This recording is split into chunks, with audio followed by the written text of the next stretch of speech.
En el presente trabajo hablaremos sobre la construcción de la imagen de un político. Es importante resaltar que en la política la imagen es un recurso, un instrumento, una herramienta, un proceso y un método para acceder a un cargo público. Los candidatos necesitan usar sus recursos, instrumentos, herramientas para realizar una mejor propuesta de campaña.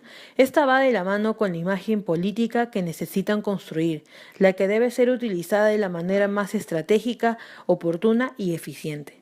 Se puede relacionar con el uso de estrategias y técnicas de gestión de la información, los medios provenientes del marketing y las relaciones públicas. La unión del mundo de la política y la cultura de fama es una tendencia que se ha llamado celebrity politics o celebritización. Además, es importante señalar, según la lectura, que la entrada en el terreno político de famosos utiliza su estatus para dirigir la atención pública hacia determinadas causas con el objetivo de influir en la agenda y las decisiones políticas. También, el uso estratégico de elementos de la cultura de fama es para poder construir la imagen de un político o candidato, es decir, la celebrificación. La celebrificación posee también un valor estratégico, indirecto o secundario, dado que, entre otras cosas, supone ampliar el abanico de espacios de la construcción de la imagen del candidato hacia los ámbitos alternativos, como los shows televisivos o la prensa del corazón. También es bueno poder señalar que la coherencia, a lo largo del tiempo, desarrolla compatibilidad entre las diferentes facetas del candidato, por ejemplo, entre las esferas políticas, profesional y personal. La centralidad de los medios de comunicación ha llevado a las instituciones políticas a adaptarse a la lógica mediática en sus estrategias de comunicación institucional y electoral. Además, cabe resaltar que, según Oliver Driesen, apunta a una íntima relación entre mediatización y celebritización. En estos medios sociales, los individuos tienen una ventaja potencial cuando son expertos en medios de comunicación y son capaces de convertirse en personalidades de medios o celebridades. Además, la imagen de las estrellas se construye sobre el enigma de su identidad, es decir, se anima a los fans a consumir relatos e imágenes de las estrellas para saber cómo son realmente, y es precisamente en la esfera privada, tanto como vida familiar, amorosa o momentos de ocio, donde se considera que reside su verdadera identidad. Además, las cualidades de un candidato ideal van estrechamente ligadas a ciertas cualidades que habitualmente se atribuyen a una estrella mediática, por ejemplo, el carisma, la telegenia, el atractivo. Redefinición que a veces se plantea como una forma de adaptación al ámbito de la política, a nuevos contextos sociales y culturales. Ahora explicaremos el significado de celebrificar a un candidato. Debemos tener en cuenta tres aspectos importantes sobre los que se construye habitualmente la imagen de un candidato. Primero, la construcción del candidato como individuo extraordinario. Segundo, la construcción del candidato como individuo normal y corriente, a través de la proyección de elementos de su esfera privada. Tercero, su presencia en géneros propios de las celebridades, es decir, apariencias en programas, talk shows o revistas sociales. A continuación, tenemos una entrevista a Rodrigo Zúñiga Osores, licenciado en Ciencias de la Comunicación en la Universidad Pontificia Católica, quien es asesor de comunicación en la agencia New Link y miembro de la Junta Vecinal de la Municipalidad de San Isidro. Él nos explicará un poco sobre la construcción de la imagen de un candidato político.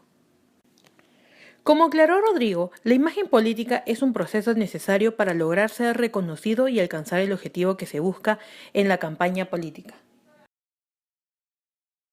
Ya, ok. Bueno, esa es una muy buena pregunta. La comunicación es una pieza fundamental, es una herramienta que necesitan los políticos para poder lograr su máximo objetivo, que es llegar al poder. Para poder llegar al poder, ellos tienen que lograr generar identificación o engagement con la mayor cantidad de votantes, con su clivaje, el clivaje político al que ellos están apuntando, lo que podríamos llamar que es el target, ¿no?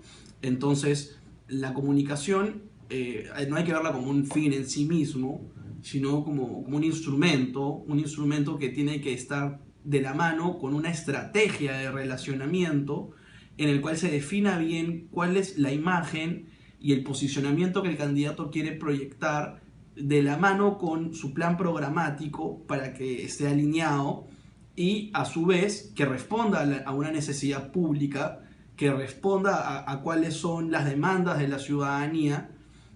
Y para todo esto la comunicación estratégica nos sirve como el medio, el canal para poder transmitir estas ideas y sobre todo para poder generar el posicionamiento de la imagen del candidato entre los votantes. Y eso se hace cada vez más importante si nos ponemos a pensar en la sociedad actual, que es una sociedad hiperconectada, en el que las redes sociales han distorsionado por completo el modo tradicional en el que se hacía política, en el que se hacía comunicación en general, y en el que es cada vez más importante generar un reconocimiento con actores que están cada vez más empoderados y que buscan tipos de relaciones más horizontales y una comunicación más directa, más one on one, pero que no deje de tener un impacto masivo. Muy, muy importante. De hecho, ese es un principio de la comunicación en general. Para tú poder transmitir un mensaje, este mensaje primero tiene que estar alineado con un propósito compartido, es decir, con un valor público, algo a lo que se sientan convocados todos los actores, que en este caso en particular son la ciudadanía. Entonces el propósito compartido, el share value, es algo muy, muy importante para un mensaje. Lo segundo es que este mensaje tiene que ser auténtico, es decir, que quien lo promueva tiene que sentirse completamente identificado con lo que está diciendo.